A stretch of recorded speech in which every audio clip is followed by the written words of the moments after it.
ओम शांति। 29 अगस्त 2024। बाबा के महावाक्य।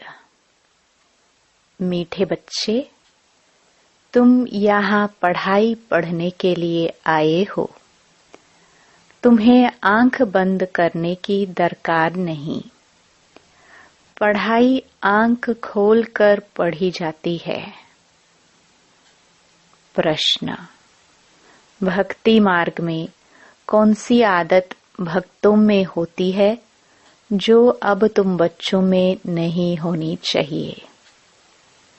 उत्तर: भक्ति में किसी भी देवता की मूर्ति के आगे जाकर कुछ न कुछ मांगते रहते हैं।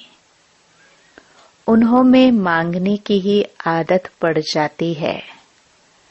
लक्ष्मी के आगे जाएंगे तो धन मांगेंगे, लेकिन मिलता कुछ नहीं।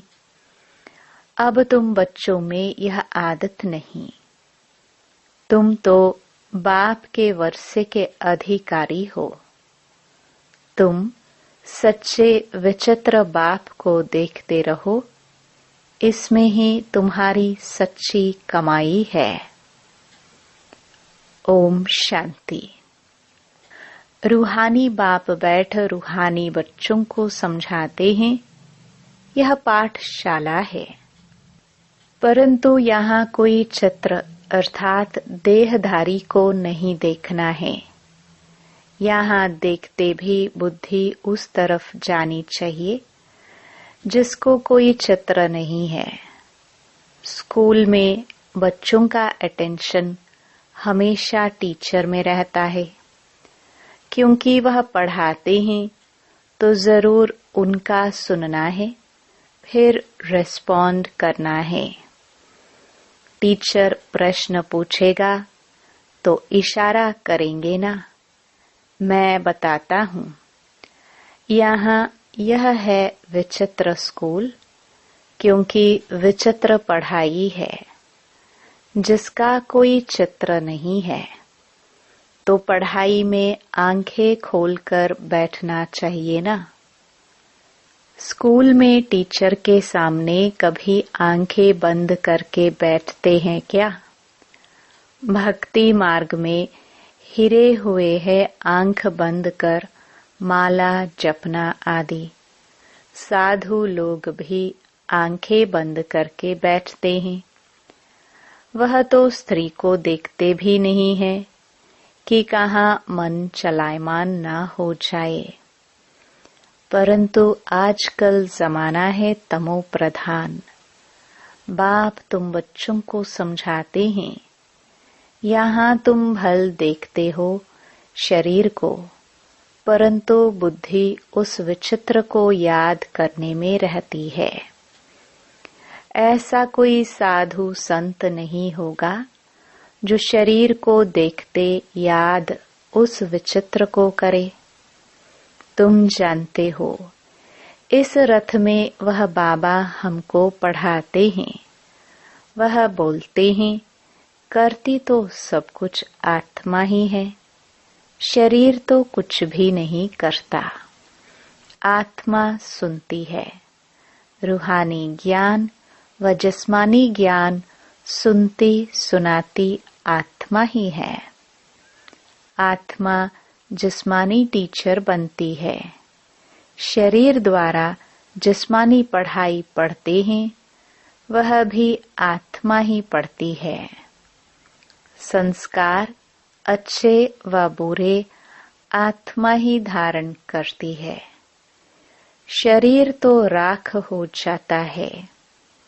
यह भी कोई मनुष्य नहीं जानते। उन्हों को देह अभिमान रहता है। मैं फलाना हूँ, मैं प्राइम मिनिस्टर हूँ। ऐसे नहीं कहेंगे कि हम आत्मा ने यह प्राइम मिनिस्टर का शरीर लिया है। यह भी तुम समझते हो, सब कुछ आत्मा ही करती है। आत्मा अविनाशी है। शरीर सिर्फ यहाँ पाठ बजाने के लिए मिला है। इसमें अगर आत्मा न होती तो शरीर कुछ कर न सके। आत्मा शरीर से निकल जाती तो जैसे एक लोथ पड़ा रहता है। आत्मा को इन आंखों से देख नहीं सकते, वह तो सूक्ष्म है ना। तो बाप कहते हैं, बुद्धि से बाप को याद करो। तुमको भी बुद्धि में है। हमको शिव बाबा पढ़ाते हैं इन द्वारा। यह भी सूक्ष्म समझने की बातें हैं। कई तो अच्छी रीति समझते हैं, कई तो जरा भी नहीं समझते। है भी सिर्फ यह बात। अलफ माना भगवान बाबा। सिर्फ भगवान व ईश्वर कहने से वह बाप का संबंध नहीं रहता है। इस समय सब पत्थर बुद्धि हैं, क्योंकि रचेता बाप और रचना के आदि मध्य अंत को नहीं जानते हैं। यह वर्ल्ड की हिस्ट्री ज्योग्राफी रिपीट होती रहती है। अभी संगम युग है, यह किसको पता नहीं है। तुम समझते हो, आगे हम भी नहीं जानते थे। बाबा अभी तुम्हें यहाँ ज्ञान से श्रृंगारते हैं, फिर यहाँ से बाहर जाते हो तो माया धूल में लथेड़ ज्ञान श्रृंगार बिगाड़ देती है। बाप श्रृंगार तो करते हैं, परंतु अपना पुरुषार्थ भी करना चाहिए। कई बच्चे मुख से ऐसा बोलते हैं जैसे जंगली, श्रृंगार जैसे कि हुआ ही नहीं है, सब भूल जाते हैं। लास्ट नंबर में जो स्टूडेंट बैठे रहते हैं, उनकी पढ़ाई में इतनी दिल नहीं लगती है। हाँ, फैक्ट्री आदि में सर्विस कर साहूकार बन जाते हैं। पढ़ा हुआ कुछ नहीं, यह तो बहुत ऊंच पढ़ाई है। पढ़ाई बिगर तो भविष्य पद मिल नहीं सकता है। यहाँ तुमको फैक्ट्री आदि में बैठकर कोई काम नहीं करना है, जिससे धनवान बनना है। यह तो सब कुछ खलास होना है। साथ में चलेगी सिर्फ अविनाशी कमाई। तुमको मालूम है, मनुष्य मरते हैं तो खाली हाथ जाते हैं, साथ में कुछ भी ले नहीं जाएंगे। तुम्हारे हाथ भरतू जाएंगे। इसको कहा जाता है सच्ची कमाई। यह सच्ची कमाई तुम्हारी होती है 21 जन्मों के लिए। बेहद का बाप ही सच्ची कमाई कराते हैं। तुम बच्चे देखते हो इस चित्र को, परंतु याद करते हो विचित्र बाप को, क्योंकि तुम भी आत्मा हो तो आत्मा अपने बाप को ही देखती है, उनसे पढ़ती है। आत्मा को और परमात्मा को तुम देखते नहीं हो, परंतु बुद्धि से जानते हो। हम आत्मा अविनाशी हैं, यह शरीर विनाशी है। यह बाप भी भल सामने तुम बच्चों को देखते हैं, परंतु बुद्धि में है कि आत्माओं को समझाते हैं। अभी बाप तुम बच्चों को जो सिखलाते हैं वह सच ही सच है, इसमें झूठ की रत्ती नहीं। तुम सचखंड के मालिक बनते हो। यह है झूठ खंड। झूठ खंड है कलयुग, सचखंड है सतयुग। रात दिन का फर्क है। सतयुग में दुख की बात होती नहीं, नाम ही है सुखधाम।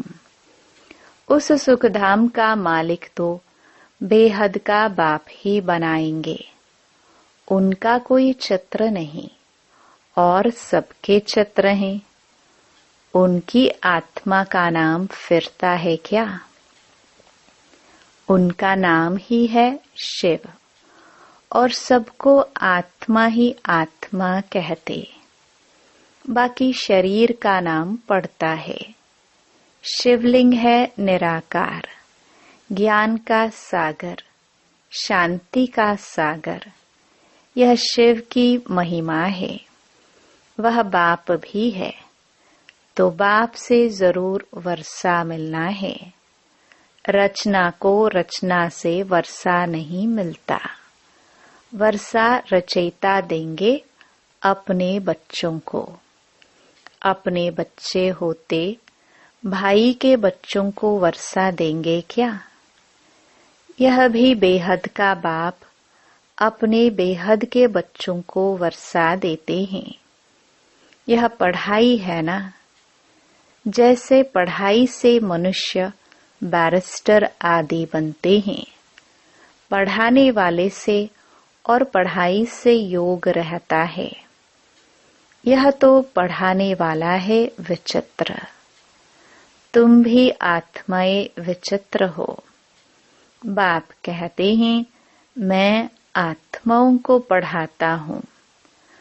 तुम भी समझो हमको बाप पढ़ाते हैं। एक ही बार बाप आकर पढ़ाते हैं। पढ़ती तो आत्मा है ना। दुख सुख आत्मा भोगती है, परंतु शरीर द्वारा। आत्मा निकल जाए तो फिर भल शरीर को कितना भी मारो, जैसे मिट्टी को मारते हो। तो बाप बार बार समझाते हैं अपने को आत्मा समझ, बाप को याद करो। यह तो बाबा जानते हैं, नंबरवार धारणा करते हैं। कोई तो बिल्कुल जैसे बुद्धू है, कुछ नहीं समझते। ज्ञान तो बड़ा सहज है। अंधा लूला लंगड़ा भी समझ सकते हैं, क्योंकि यह तो आत्मा को समझाया जाता है ना। आत्मा लूली लंगड़ी नहीं होती, शरीर होता है। बाप कितना अच्छी रीति बैठ समझाते हैं, परंतु भक्ति मार्ग की आदत आंख बंद करके बैठने की पड़ी हुई है, तो यहाँ भी आंखें बंद कर बैठते हैं जैसे मत वाले। बाप कहते हैं आंखें बंद न करो। सामने देखते हुए भी बुद्धि से बाप को याद करो, तब ही विकर्म विनाश होंगे। कितना सहज है। फिर भी कहते बाबा हम याद नहीं कर सकते हैं। अरे लौकिक बाप जिससे हद का वर्षा मिलता है, उनको तो मरने तक भी याद करते। यह तो सब आत्माओं का बेहद का बाप है। उनको तुम याद नहीं कर सकते हो। जिस बाप को बुलाते भी हैं, ओ गॉड फादर गाइड मी, वास्तव में यह कहना भी रॉन्ग है। बाप सिर्फ एक का तो गाइड नहीं है, वह तो बेहद का गाइड है। एक को थोड़े लिबरेट करेंगे। बाप कहते हैं मैं सबकी आकर सदगति करता हूँ। मैं आया ही हूँ सबको शांति धाम भेज देने। यहाँ मांगने की दरकार नहीं। बेहद का बाप है ना। वह तो हद में आकर मी करते रहते हैं। हे परमात्मा मुझे सुख दो, दुख मिटाओ।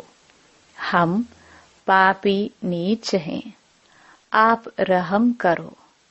बाप कहते हैं मैं बेहद की पुरानी सृष्टि को नया बनाने आया हूँ। नई सृष्टि में देवता रहते हैं, मैं हर 5000 वर्ष बाद आता हूँ, जबकि तुम पूरे पतित बन जाते हो। यह है ही आसुरी संप्रदाय। सतगुरु तो एक ही है, सच बोलने वाला। वही बाप भी है, टीचर भी है, सतगुरु भी है। बाप कहते हैं, यह माताएं ही स्वर्ग का द्वार खोलने वाली हैं। लिखा हुआ भी है, गेटवे टू हेवन। परंतु यह भी मनुष्य समझ थोड़ी सकते हैं। नरक में पड़े हैं ना, तब तो बुलाते हैं, अब बाबा तुमको स्वर्ग में जाने का रास्ता बताते हैं। बाप कहते हैं, मैं आता ही हूँ पतितों को पावन बनाने और वापस ले जाने। अब अपने को आत्मा समझ बाप को याद करो तो तुम्हारे पाप कट जाएंगे। सबको एक ही बात सुनाओ कि बाप कहते हैं, माया जीत जगत जीत बनो। मैं तुम सबको जगत का मालिक बनाने का रास्ता बताता हूँ। फिर लक्ष्मी की दीपमाला पर पूजा करते हैं, उनसे धन मांगते हैं। ऐसे नहीं कहते हेल्थ अच्छी करो, आयु बड़ी करो। तुम तो बाप से वर्षा लेते हो, आयु कितनी बड़ी हो जाती है। अभी हेल्थ, वेल्थ, हैप्पीनेस सब दे देते हैं। वह तो लक्ष्मी से सिर्फ ठिकरियां मांगते हैं, वह भी मिलती थोड़ी है। यह एक आदत पड़ गई है। देवताओं के आगे जाएंगे भीख मांगने। यहाँ तो तुमको बाप से कुछ भी मांगना नहीं है। तुमको तो बाप कहते हैं, मामेकम याद करने से मालिक बन जाएंगे और सृष्टि चक्र को जानने से चक्रवर्ती राजा बन जाएंगे।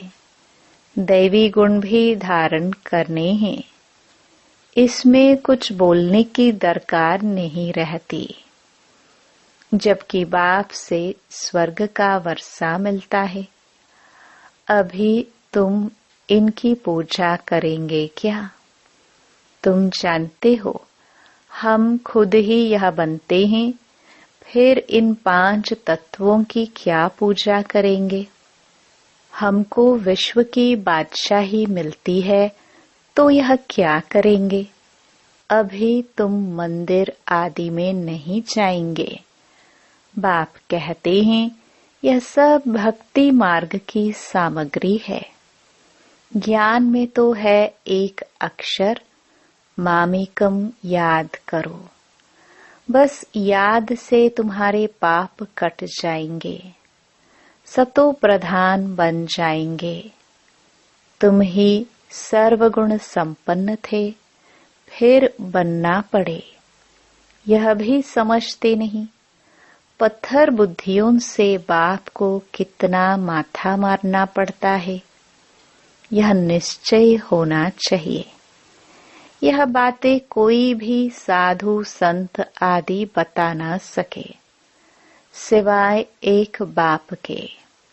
यह कोई ईश्वर थोड़े ही है, यह तो बहुत जन्मों के अंत में है। मैं प्रवेश ही उनमें करता हूँ जिसने पूरे 84 जन्म लिए हैं। गावड़े का छोरा था, फिर श्याम सुंदर बनते हैं। यह तो पूरा गावड़े का छोरा था। फिर जब कुछ साधारण बना तो बाबा ने प्रवेश किया, क्योंकि इतनी भट्टी बननी थी। इन्हों को खिलाएंगे कौन? तो जरूर साधारण भी चाहिए ना। यह सब समझने की बातें हैं। बाप खुद कहते हैं, मैं इनके बहुत जन्मों के अंत में प्रवेश करता हूँ, जो सबसे पतित बना है, फिर पावन भी वही बनेंगे। 84 जन्म इसने लिए हैं। तत्वम एक तो नहीं, बहुत है ना। सूर्यवंशी चंद्रवंशी बनने वाले ही यहाँ आते हैं नंबरवार पुरुषार्थ अनुसार, बाकी ठहर नहीं सकेंगे। देरी से आने वाले ज्ञान भी थोड़ा सुनेंगे, फिर देरी से ही आएंगे। अच्छा, मीठे मीठे सिखिलदे बच्चों प्रति मात पिता बाप दादा का याद प्यार और गुड मॉर्निंग। रूहानी बाप की रूहानी बच्चों को नमस्ते। धारणा के लिए मुख्य सार। पहला, बाप जो ज्ञान श्रृंगार करते हैं उसे कायम रखने का पुरुषार्थ करना है। माया की धूल में ज्ञान श्रृंगार बिगाड़ना नहीं है। पढ़ाई अच्छी रीति पढ़कर अविनाशी कमाई करनी है। दूसरा, इस चित्र अर्थात देहधारी को सामने देखते हुए बुद्धि से विचित्र बाप को याद करना है। आंखें बंद कर बैठने की आदत नहीं डालनी है। बेहद के बाप से कुछ भी मांगना नहीं है। वरदान, समय के महत्व को जान, फास्ट सो फर्स्ट आने वाले तीव्र गति के पुरुषार्थी भव। अव्यक्त पाठ में आई हुई आत्माओं को last so fast, fast so first आने का वरदान प्राप्त है। तो समय के महत्व को जान, मिले हुए वरदान को स्वरूप में लाओ। यह अव्यक्त पालना सहज ही शक्तिशाली बनाने वाली है। इसलिए जितना आगे बढ़ना चाहो बढ़ सकते हो। बाप दादा और निमित्त आत्माओं की सर्व के प्रति सदा आगे उड़ने की दुआएं होने के कारण तीव्र गति के पुरुषार्थ का भाग्य सहज मिला हुआ है। स्लोगन, निराकार सो साकार के महामंत्र की स्मृति से निरंतर योगी बनो।